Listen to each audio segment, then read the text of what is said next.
ijoolleen mana madaamii keessa jirtan keessayyuu qibaatii birrii dhibba lama baastanii bittanii homaa isiniif hin dalagu taanan kootaanii dalagee akkamitti akkan faayidaa irraa argadhisinitti agarsiisa. Tokkoffaa waan mana keessa jiru qopheeffatan. Shunkurtii adii, shunkurtii diimaa, jinjibila, qimamii gurraacha, roosmeerii, abishii, talbaa, qurunfuda, simsam jedhama kana afaan oromootiin hin beeku.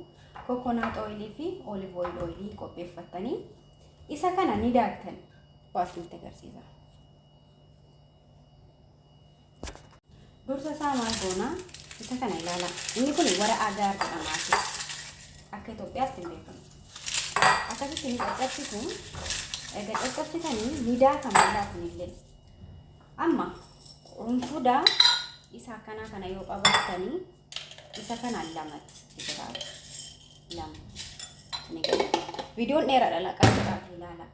Samsung bira dhaqna ammas Samsung lama fayyadamna tokko lama. Okay. Ammas kana xumuree eessagna abishii godhanna. Abishii immoo meeqa goona lama goona. Tokko lama. Okay. Abishii erga fidnee talbaa bira dhaqna.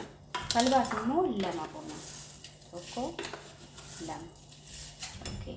Xumuree kana amma kuni fi kuni jarri kun sadeen daakamaadha. Daakuun barbaadan akkasumatti itti goona jechuudha. Amma kuni tuquraas mudii yookiis immoo yenuu qimamii gurraacha kan jedhamudha akka biyya keenyatti. Roosmeerii. Roosmeerii baay'ee isaatiitti fayyadama. Ana keessatti fayyadama roosmeerii. Waliin makaatii kuni ni daakama amma. Ni daaknee walitti deema. Akkasitti naqannaa asitti kasaa ni qadaannaa.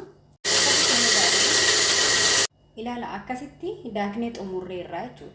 Amma immoo maal goona? Kana immoo tokko itti goona. Amma kun shunkurtii adiidha. Kun zinjibila tokko itti goona. Kun immoo shunkurtii diimaadha. Amma mix godha. Akkasitti waliin makaa.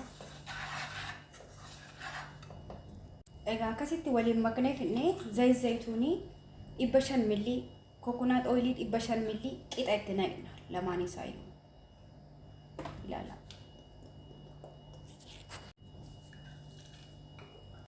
Egaa akkas goonee xumurree akkasitti erga waliin maknee xumurree lamaanuutti naqne amma ibiddarra goonee xiqqoo moqqoona.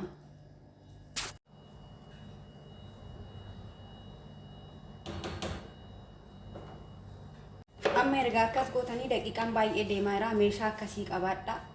Kan ittiin dibattan immoo kan akkasii qabaachuu qabdan amma kuni kan ittiin dibadhuwani. Egaa akkas gootanii egaa kuni qorree asitti ni galabbatattu bakka waan qabne baay'ee ni teessifattu. Kaza torbeedhaan yeroo lama milliidhaan dibadhaa yookiin ooziidhaan millii akka tokko dibadhaa yeroo maraa jechuudha kan mataa keessaniif ta'u. Galatooma akkasii fayyadu abdiin qaba.